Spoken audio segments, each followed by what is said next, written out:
Olá, tudo bem? Seja bem-vindo ao canal Meu Momento com Deus. Nessa ocasião nós iremos dar continuidade ao nosso estudo guiado, onde durante todo esse trimestre nós vamos refletir, nos aprofundar nos temas que estão presentes no Evangelho de João. No trimestre passado nós estudamos o Evangelho de Marcos e nesse trimestre, para a honra e glória do nome de Deus, nós vamos estudar o Evangelho de João e os temas contidos neste Evangelho.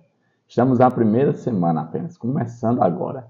E o meu convite é para que você esteja aqui junto comigo, para que desde o início a gente esteja junto, estudando a Palavra de Deus.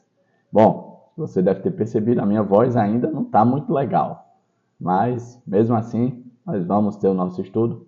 Eu espero que você possa entender do lado daí e com certeza a gente venha ser mais uma vez impactado pela palavra de Deus, tá certo? Se você não é inscrito no canal, aproveita, se inscreve agora para que essa comunidade que busca ter um momento com Deus venha a crescer a cada dia e também deixe o seu gostei, o seu legal, para que esse estudo possa alcançar mais e mais pessoas, tá bom? Recados dados, agora eu quero te convidar a buscarmos a presença de Deus. Vamos orar juntos então?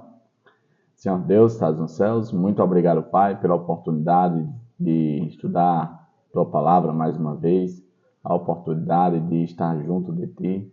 Para nós é uma honra, é um privilégio habitar nesse espaço de tempo reservado para a nossa comunhão com o Senhor. Perdoa, Senhor, os nossos pecados, dá-nos a Tua santa paz, visita cada lar aqui representado, as pessoas que estão tendo esse momento contigo. É isso que eu te peço e já te agradeço, em nome de Jesus Cristo. Amém. Pois muito bem, terça-feira, dia 1º de outubro, estamos começando um novo mês. O tema do nosso estudo de hoje é um milagre junto ao tanque de Betesda. Eu separei aqui alguns pontos e também tem um contexto que narra a história do milagre realizado nesse local, o tanque de Betesda. Antes de nós lermos o contexto, eu gostaria de mencionar aqui um ponto que foi apresentado logo no início, na introdução, e diz assim, o próximo sinal que João registra acontece junto ao tanque de Betesda. O que era esse tanque de Betesda? Dentro da cidade de Jerusalém, havia alguns locais que eram locais propícios ou próprios para banho. Não sei se você sabe, dentro do processo ritualístico, né, havia cerimônias de purificação. Essas cerimônias de purificação nada mais era do que tomar banho, né? E aí um determinado local dentro de Jerusalém, que ficou depois conhecido como Tanque de Betesda, ficou ali conhecido como um local onde acontecia milagres. De alguma forma supersticiosa, as pessoas acreditavam que quando as águas daquele tanque eram agitadas, eles entendiam que tinha sido um anjo do Senhor que tinha tocado aquelas águas. E a pessoa que adentrasse aquelas águas, no exato momento em que as águas fossem agitadas, essa pessoa iria alcançar o benefício, né, de ter ali a sua prece atendida, o seu desejo atendido, de alcançar o seu milagre. E aí é dentro desse contexto, dentro dessa realidade, em que Jesus vai se deparar com não apenas uma pessoa, mas várias pessoas, porque haviam muitas pessoas que ficavam nesse local com o propósito de alcançar a graça, né, de alcançar ali o milagre, né, de alcançar a solução dos seus problemas. E Jesus adentra esse espaço e ali se depara com um personagem, com uma pessoa que vivia uma realidade, podemos dizer assim, miserável, uma realidade muito triste. E é com base nessa introdução que eu fiz que eu quero convidar você a ler junto comigo essa história que está ali no Evangelho de João, capítulo 5, do verso 1 ao 9, que diz assim, Algum tempo depois, Jesus subiu a Jerusalém para uma festa dos judeus. Há em Jerusalém, perto da Porta das Ovelhas, um tanque que, em aramaico, é chamado Betesda, tendo 5 entradas em volta. Ali costumava ficar grande número de pessoas doentes e inválidas, cegos, mancos e paralíticos. Eles esperavam o movimento nas águas. De vez em quando, descia um anjo do Senhor e agitava as águas. O primeiro que entrasse no tanque, depois de agitadas as águas, era curado de qualquer doença que tivesse. Um dos que estavam ali era um paralítico. Fazia 38 anos. Quando o viu deitado e soube que ele vivia naquele estado durante tanto tempo, Jesus lhe perguntou: Você quer ser curado? Disse o paralítico: Senhor, não tenho ninguém que me ajude a entrar no tanque quando a água é agitada. Enquanto estou tentando entrar, outro chega antes de mim. Então Jesus lhe disse: Levante-se, pegue a sua maca e ande. Imediatamente o homem ficou curado, pegou a maca e começou a andar. Isso aconteceu num sábado. Bom, esse contexto provavelmente é um contexto conhecido por muitos, para não dizer todos, e dentro desse contexto nós vamos fazer algumas reflexões. O primeiro ponto que eu destaco é: quando alguém está doente há muito tempo, acaba se acostumando com isso, por mais estranho que pareça. Às vezes pode ser perturbador deixar esse problema para trás. Esse ponto parece ser um pouco duro, né? Um pouco difícil de se ouvir e de se concordar. Como assim uma pessoa que está vivendo uma realidade ruim, uma realidade triste, não quer sair dessa realidade? Infelizmente existe esse tipo de situação. Por exemplo, aqui onde eu moro, existem pessoas que assumem uma postura de pessoas necessitadas, de pessoas que, podemos dizer assim, vivem uma situação precária, mas que, a bem na verdade, essa não é a realidade delas. São pessoas que têm aparência de, podemos dizer assim, de pessoas pobres, né? Pessoas que não têm recurso nenhum. Mas quando você vai, de fato, conhecer a vida dessa pessoa tem várias casas alugadas por toda a cidade. Pessoas que têm, sim, condições financeiras, mas que se acostumaram a viver essa realidade, que se apegaram à situação difícil que no passado viveu. Infelizmente, existe esse tipo de pessoa. E por que esse ponto é levantado acerca desse homem, que há 38 anos vivia ali com uma paralisia, era paralítico? Porque exatamente ele já tinha passado tanto tempo nessa situação. É como se ele tivesse se acomodado, do tipo: eu já me acostumei, é daqui que eu tiro o meu sustento, é daqui que eu consigo sobreviver. O que é que eu vou fazer depois de 38 anos nessa situação? O que é que eu vou, vamos dizer assim, mudar na minha vida se eu voltar a andar? Talvez essa pessoa já tivesse se acostumado com a sua realidade de paralisia. Um outro ponto diz assim: em sua resposta, o homem deu a entender que desejava ser curado.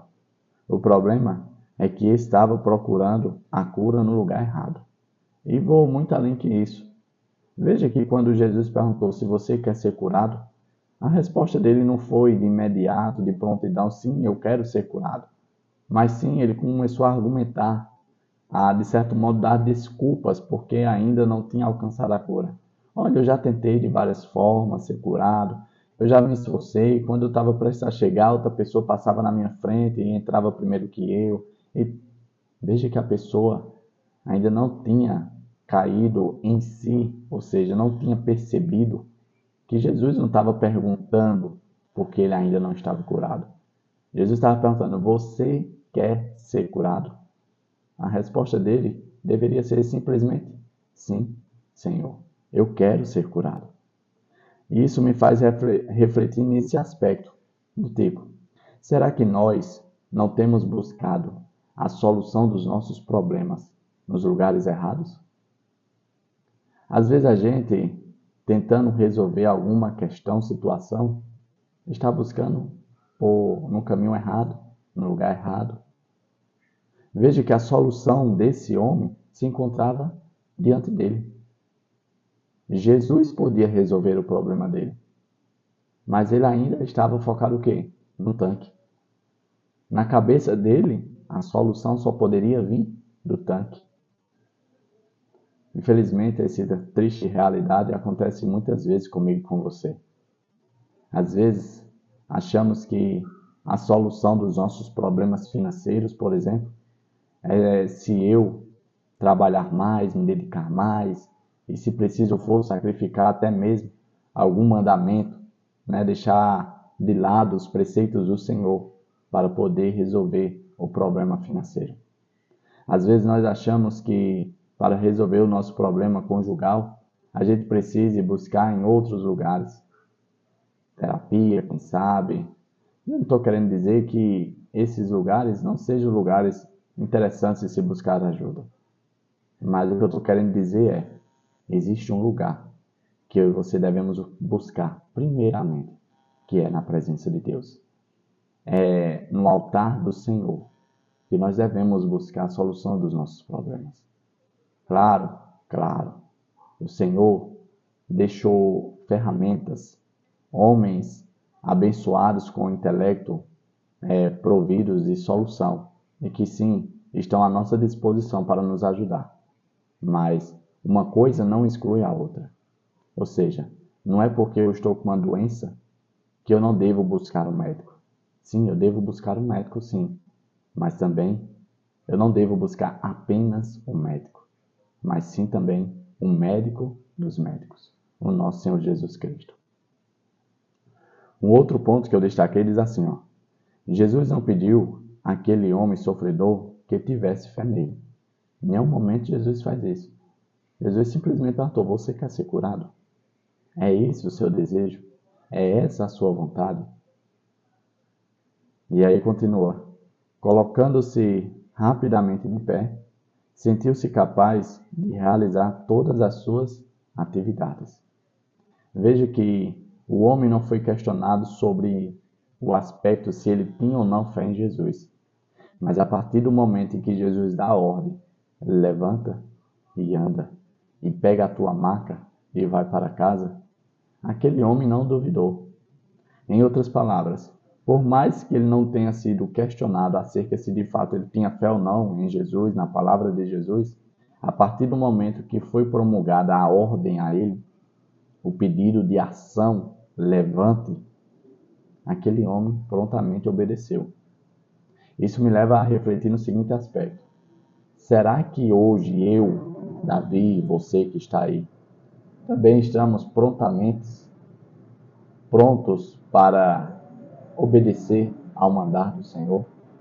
Ou será que nós temos colocado empecilhos, dado desculpas para não fazer o assim diz o Senhor? O assim diz o Senhor dentro do contexto de hoje é levanta e anda. Qual é o assim diz o Senhor para você? Qual tem sido o assim diz o Senhor para você? E você tem, de forma relutante, evitado obedecer. Quem sabe até mesmo dado desculpas para não obedecer.